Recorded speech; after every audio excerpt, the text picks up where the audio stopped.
what's up guys? My name is Jordan and welcome to what happens when you mix Justice League cartoons with CrossFit.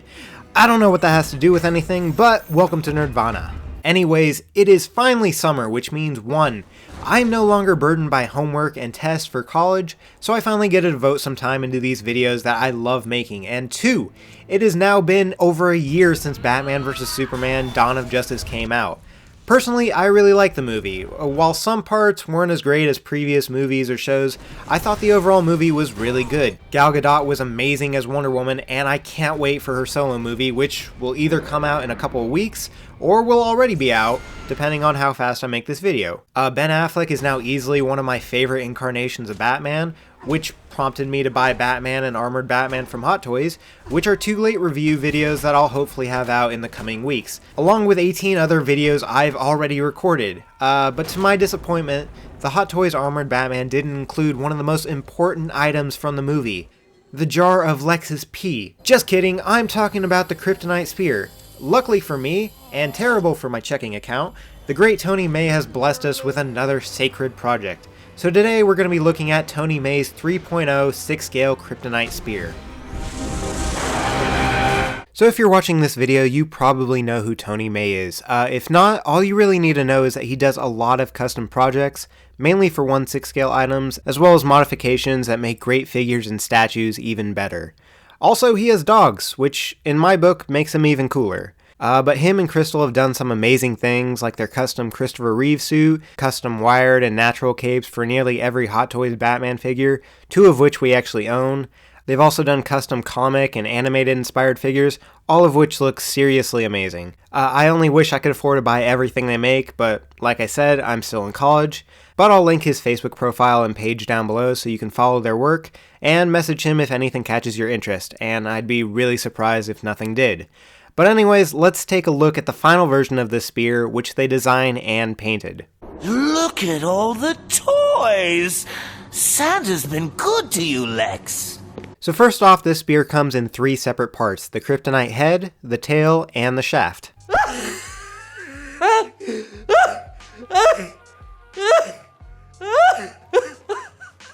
But I'm really glad it was designed like this because it's easier to ship without breaking, and it allows for a better reinforced structural design, which I'll talk about later. But looking at the head, it is incredibly beautiful, and I love how the top part of the actual spear is sort of embedded on top of it, like it is in the movie when the Kryptonite is done being chipped away. From the production photos and info on Tony's profile, you can see that it's 1 clear printed part that's painted to look like 2 separate parts, the metal holder and the Kryptonite. I'm also really glad they did it like this because it doesn't allow the Kryptonite to wiggle around, which may have happened if it was 2 parts. You can also see all these amazing little chips and swirls in the updated design of the Kryptonite, which you'll notice are actually really damn close to the real thing, which is ultimately what I wanted from this spear. I love movie accuracy. And I know Tony went and saw the real thing up close, which is partially why I chose this spear, because you don't really see the entire thing in the movie, just quick shots of parts of it. I also love the attention to detail. It's definitely been improved since the prototype and the original, so I'm really happy I waited and got the final version. They also use 6 different coats of paint on the Kryptonite to get this really nice shading and shine that I adore. And I'm filming this on a white background with 3 studio lights surrounding the spear. So this is what the spear looks like in natural light. It's a bit darker obviously, and I think it looks fantastic in both lights. So the new Hot Toys Superman exclusive came with this unbroken Kryptonite from the World Engine, and back to back you can see they're pretty close to each other in color, especially in natural light because the spear is much thinner and allows the light to shine in through more than the hunk of Kryptonite. The Kryptonite's not sharp enough to cut through someone's cheek with a small swipe, but it is kind of pointy, as it should be. And on the bottom you can see the hole where the top of the middle section will connect. So moving on, the shaft of the spear is extremely nice. You can see this little bit of the metal rod sticking out from the top that'll go into the Kryptonite head, and that runs through the entire middle section, which adds a really good amount of weight and support. The outer shell, I believe, is printed in black resin and in multiple parts. At least that's how the previous 2.7 version was made. I really don't see any lines between the parts, so that's definitely a plus. But the paint and design applications on this are amazing and extremely detailed. I really love all these perfectly designed details throughout the top of the spear, which you can see are spot on with the film. And again, the paintwork from Tony and Crystal is just perfect with all these little silver spots over the black parts. The silver you can see is a really nice metallic gray and almost even reflective with these lights. So moving down, I absolutely love this spiral textured design on the handle. It's these small details that could have been ignored that nobody would have really noticed or complained about, but were included because Tony Mei doesn't half-ass anything. The tail is like the rest of the spear. Perfect. Movie-wise, it didn't serve much of a purpose besides looking cool, but you can see the point on here isn't as pointed as the Kryptonite. But the overall part looks great and is also very nicely painted. And I love the consistency you see in the parts you'd expect to be the same. So connecting the parts is obviously really easy. The metal rod is measured to fit perfectly into the holes of the head and the tail. I wanted mine to be as accurate as possible, and I imagine most people just threw this together. But prop makers are always extremely detail oriented, so what I did was line up the metal part of the head with one of these sort of angled grooves, but it also has to be one of those grooves that line up with one of the lower level ones that I'm pointing to, just because it follows the symmetry and I'm OCD about these things. So using my favorite super glue, I'm just going to put a few drops in the hole and just carefully line it up with that line of symmetry.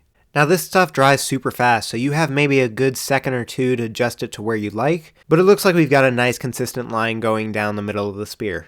The spear parts hug the metal rod pretty tightly without glue, but I wanted this symmetry to last forever, so there you go. Moving down to the bottom, I wanted to keep the symmetry going, so if you can see it, there's a little line between the designed rivet bumps, so I'm going to use that to continue that line of symmetry. So again, I'm going to fill this up with some super glue and line that up, and boom! The spear is fully assembled, and it is seriously gorgeous. For a comparison of the length, it's a little bit bigger than Ray's staff from Hot Toys. It measures to be about 13.5 inches or 34.3 centimeters.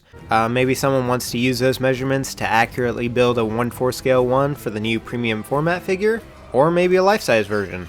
If someone does, I'm begging you, please use Tony's spear, because I've seen so many terribly inaccurate depictions. Seriously, take a look at this terrible design for a full-scale replica from ZZ Toys. It's just awful, and I hope no cosplayer uses that at Comic-Con this year. You may be wondering or already know what the so-called competition is like. Currently, there's a mass-produced spear that lights up from Toys Era, and you can pick that up for about $35, but Tony explained that a light-up function would have caused his to be inaccurate, but honestly, a light-up function would have taken away from all the little details you see on the Kryptonite. But those mass-produced ones are terribly inaccurate in the design, as you can see. The Kryptonite's too big, the spear is too long, it sort of follows the basic design, but most parts are clearly off. It's just not what I wanted to display with a figure that cost me $250. That being said, this is where I might lose some of you. The price is kind of high for an accessory. It's not something I'd usually shell out money for, but I knew it was going to be worth it when I saw it was from Tony, and honestly, I see this every day and I have no regrets buying it. Especially since it's the final 3.0 version. That being said, it cost me $132 plus PayPal fees for a total of $137.28 for the spear and the paint job. Most people, I realize, don't want to spend that kind of money, but if you know Tony and you know his customs, you know you're getting a high quality item that only a handful of people will have around the world. Not to mention, Tony is an awesome guy to deal with. So if you're looking to pick this up, you better start hunting because it's sold out from Tony. But due to limitations and the articulation from the armored Batman figure, I've seen a couple of his spears being sold in Facebook groups and forums along with the figure. It is probably going to cost a pretty penny, but it is worth it to me. I remember in the comments of one of Tony's posts, he mentioned he had one or two that were never finished. I can make absolutely no promises that those will become available, but he's made it clear that the Kryptonite Spear and the Batfleck Improved Cape are now closed projects, and we'll be doing a review video on the cape in the near future. But that is all for me. If you have any questions, want close-up pictures, etc., you can follow us on Instagram and Facebook, at least that's where I'm most active, and feel free to hit that subscribe button and like the video if you're so inclined to. I certainly can't make you, but I'm gonna try to start pushing these videos out at a steady rate, hopefully gain an audience and maybe start doing some giveaways if the channel becomes self-sufficient. But thank you guys for watching this video. I hope you liked it, and I will talk with you guys again soon.